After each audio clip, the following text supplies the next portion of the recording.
when they hear the name, they should have some kind of idea. They should be able to, in 10 to 15 seconds, they should be able to kind of figure out what you're doing and what you're about.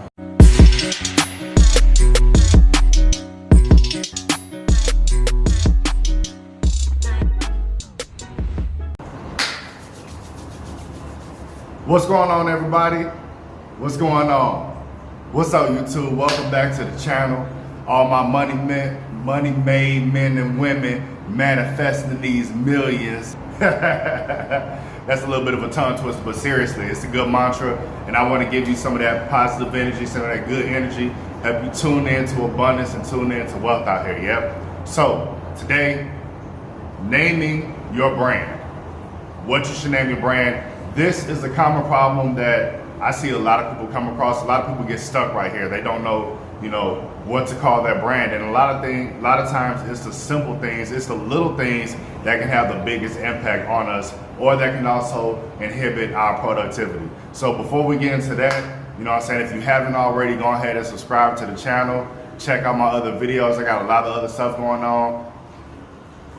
Hit the like button, give me that thumbs up if you like the video. Then go ahead and comment down below with some names that you have for your business. Or if you've already built brands before, some names that you decided not to consider. Or if you have some kind of quirky little exercise or something that you do to help you come up with names for things, then comment that too, so that way we can help each other out, because you never know, something that you might think is a weird quirk may not be so unique. There may be, hundreds or even thousands of other people out here that agree with you and that could use that to help them enhance their brand and help them get further along in their journey. So yeah, let's get to it.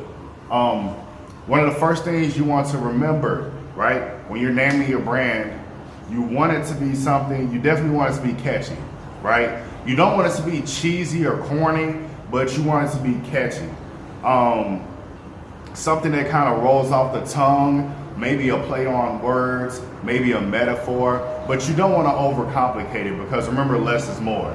So you do want to keep it simple. You do want it to be something that's going to stick to people very easily, but at the same time, you want it to be something, when they think of it, they think of you, they think of your brand, they think of your product, right? If you're making cereal, you're not going to name your cereal. Like, duh, like of course it's cereal, but that's too generic, that's too broad, that's not very specific to your product. You may name it, honey cornflakes.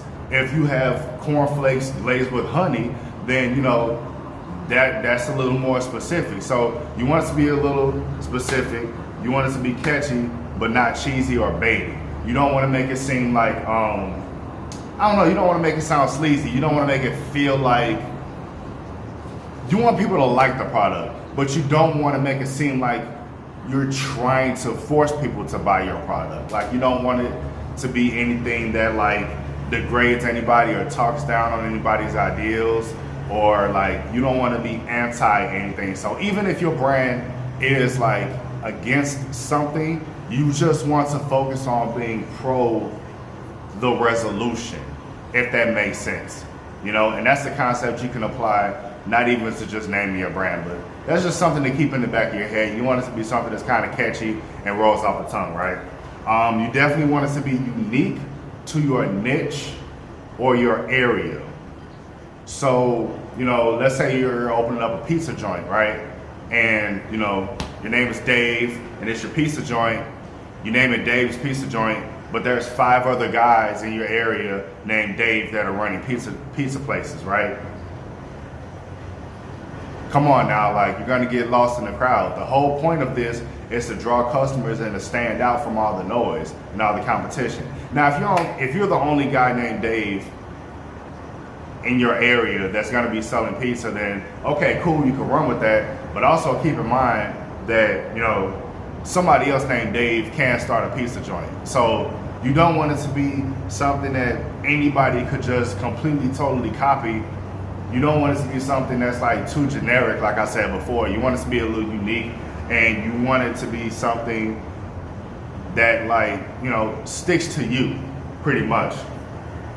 You also want it to be relatable to your audience or to your product. So with this channel, right, I call it Between Rags and Riches because I'm literally addressing people that are stuck between rags and riches, right? So that's directly relatable to my audience, because when people see it, it's like, oh, you know what? I'm between rags and riches. So like, so you might not think that specifically, but subconsciously you can put yourself there. So on a subconscious level, you can relate to the concept of being between rags and riches, whether you are now or you have been in the past, or you know somebody that is. That's a concept that a lot of people can relate to, but at the same time, it's not too generic, and it's not something that, you know, anybody can just play off of.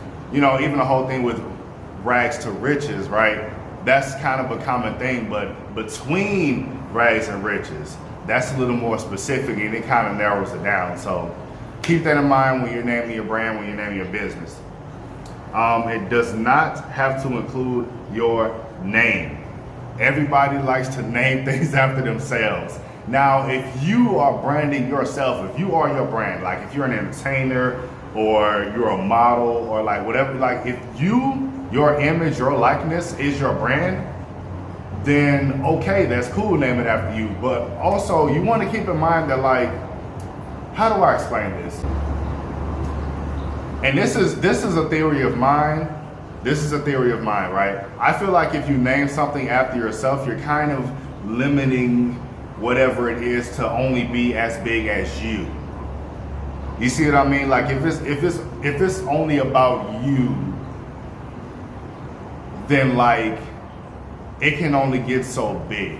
Whereas if you name it after like more of a concept, or more something that's a little more arbitrary, or a little more, I don't want to say abstract, but you know, like if you're planning on, you know, doing a big thing, then you kind of want it to be bigger than yourself, because as you bring other people on board, you know, like everybody kind of pours into it and they feel like it's theirs also. If you have a company or organization or something that's named specifically after you, a lot of times like people only directly related to you. That can be a good thing and a bad thing, because if people relate everything that's going on in your business, in your organization to you, and you're a massive multi-million-dollar company, you can't control, you have no idea what's going on between the crevices of your entire organization. You can't control all that. So if anything bad happens, they automatically relate that to you. Now on the flip side, if it's named after you and something good happens, it makes you look that much bigger and better. But I don't know, like, it would just, to me, I really wouldn't name anything after myself, because I feel like it would kind of like capsulize me in with the business. And I do like having that bit of separation between me and the brand, or me and what I'm doing, because at the end of the day, I'm still a human being, I'm still a person, you know? So that's just my personal take on it. You know, do what you want, you know, of course name it whatever you want, because at the end of the day, it has to be a name that you like, it has to be something that you know, that you enjoy, and it's your brand, and it's something that you're gonna have to market. So if you think it'll be easier to market your channel just named after yourself, and it's more of a lifestyle type thing, then okay, cool, you know, name it Ashley's Journey in Paradise, or Ashley's Journey in Vegas, or, you know, Brian's Walk Through the Forest, or whatever it is, you know what I'm saying? Like, that's cool, there's nothing wrong with that.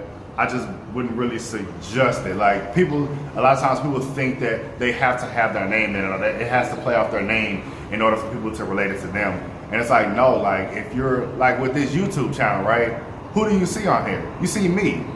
You probably don't even know my name, right? But you know my brand, you know my face, you know my image, you see me. So it's like, that's cool, dude. Like when people see me in real life and they've seen me on YouTube, they're gonna know, oh, that's Between Rags and Riches. You know, that's probably what they're gonna call me. Just my YouTube handle, because that's what they know me as, which is totally fine, because I am the brand, but at the same time, there is that differentiation, because it's not personally named after me, Reynard.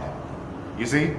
So, I don't know. It just gives you that little bit of separation, that little bit of privacy within your life, that little bit of space, that buffer, keeping you a real person or whatever, and not a caricature of yourself. You want to keep it 5 words or less. You don't want it to be really, really wordy. You don't want it to be you don't want us to be overly complicated. Less is definitely more. Between rags and riches. And I named it between rags and riches, like rags and riches, because I feel like between rags and riches kind of rolls off the tongue a little bit better. You know, it's catchy, it's 4 words, it's a familiar concept, it's something that a lot of people can relate to. And then even with the logo, like I have the word between, literally in between rags and riches, so there's that little play on words, you know what I'm saying? Like, it's a lot, but it's not. You don't want it to be too complicated. You want it to be something that, you know, people, when they hear the name, they should have some kind of idea. They should be able to, in 10 to 15 seconds, they should be able to kind of figure out what you're doing and what you're about. They definitely probably won't know specifically what it's about, like down to the details, or like even what you do, because like between rags and riches, you don't think of YouTube, right? But you definitely think something finance, you know, you definitely think like lower class or maybe lower middle class. You don't think of like big rich corporations or like a Fortune 500, you know, corporate consultant or anything like that, right? Because they're way beyond riches if they're on that level. So when you think between rags and riches, you think of my audience, people, normal people, regular people who are probably still working a 9 to 5 that say, hey, I want to do something else. I want to do better. I want to supplement my income. I need to do a brand. I need to build a business. I need, you know, some residual income. I need a side hustle. I need something else to do. I need some more money in my life. So that's what that tailors towards. So just keep that in mind when you're naming your brand. You know, at the end of the day, it does have to be something that you can like, something that you feel like you can market, something that you enjoy, something that rolls off the tongue, but you also want it to be something that, you know, catches people's attention, something that they can figure out. You know, one easy way, if you've got a whole bunch of ideas for the name of your brand, just toss some up. You know, you get advice from your friends and family, but you also want to get advice from either random people or people that you're just associated with. Like, you don't always just want to take advice on things from people that you're really, really close to, because their opinion is biased. They like you already, so anything that you do already has that many more brownie points. You want to start getting advice and you want to start getting input from people who not necessarily like hate you or anything like that, but people who, you know, don't really like you quite as much or don't really love you. People that you are just like, you know, associates with, like co-workers, that co-worker that you kind of say hi and bye to, like not the one that you have long conversations with and, you know, see outside of work, like not your real friends, but you want to get advice from people that you are just cordial with. That way it's not weird that you're talking to them. So like, they like you enough to have a conversation with you and give you some honest feedback, but they don't like you too much to the point to where they feel obligated to support you. Because at the end of the day, honestly, they're supporting you by giving you honest feedback. So that's really what you want. So name your brand, keep it simple, keep it as short as possible, but make it unique and make it either relatable to your product or to your service or your audience or whatever. So if you enjoyed that video, go ahead and give me a thumbs up. If you have some questions or some clarity, or you have, you know, just a little more input that you want to offer, definitely put it in the comments below. I'm reading all the comments because I'm a fresh YouTuber. You know, I don't have 100,000 comments to read through. So I'll definitely be replying to each and every one of your comments. If there's anything that you want me to discuss, then go ahead and comment with that below. Anything that confused you or anything that you disagree with. You know, if you disagree, I'm very open to rebuttals. I'm not one of those people where, oh, you didn't like what I said, you're a hater. No, man, like it's all constructive criticism. It's all good. Even if you meant to be a hater, I'm gonna take it and I'm gonna realize that there's people in the world who don't like whatever it is that you bring up. So I appreciate all the feedback and I appreciate you for watching. Continue to manifest millions and continue on your journey to come from between rags and riches. Thank you for watching. Like, comment, subscribe, hit the notification bell, share, and all that good YouTube-y stuff.